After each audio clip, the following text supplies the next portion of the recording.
سیدنا عمر فاروق امیر المؤمنین رضی اللہ تعالی عنہ آپ کی شہادت کے حوالے سے ہم نے آپ کی شخصیت کے اعتبار سے اہم باتیں لوگوں کو بتانی تاکہ لوگوں کو پتہ چل سکے کہ سیدنا عمر فاروق رضی اللہ تعالیٰ عنہ کی شخصیت کیا تھی اور سیدنا عمر فاروق رضی اللہ تعالیٰ عنہ کی ذات رسالت سے تعلق کیسا تھا اور اہل بیت سے کیسا تعلق تھا.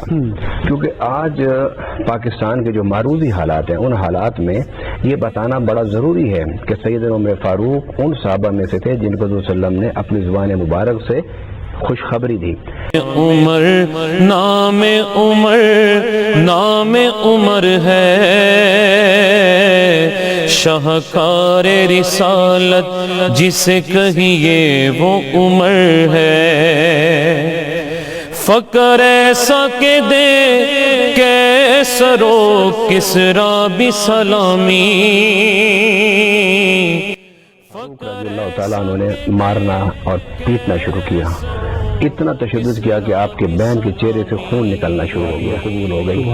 حضور صلی اللہ علیہ وسلم 2 دن پہلے دعا فرما رہے تھے کہ اللہم اعز الاسلام بعمر بن الخطاب اور بعمر بن الحشام. تو فرمایا اللہ سے دعا کی اللہ یا عمر بن خطاب سے اسلام کو تقویت دے یا عمر بن حشام سے.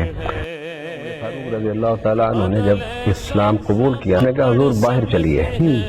تو حضور صلی اللہ علیہ وسلم اور سارے صحابہ حضرت عمر فاروق کے پیچھے آپ مکہ کی طرف جب جا رہے تھے کعبہ کی طرف، تو راستے میں جتنے دروازے آئے سرداران مکہ کے ان پر دستک دی آکی کہ عمر نے اسلام قبول کر لیا ہے. یا اٹھو بلال، کعبہ کی چھت پر کھڑے ہو کے آج اعلان کرو، رب کی توحید کا بھی اعلان ہو اور لوگوں کو یہ پتہ چلے کہ عمر نے اسلام قبول کر لیا. ظلم کا دل زیر و زبر ہے، شاہکار رسالت جسے کہیے وہ عمر ہے.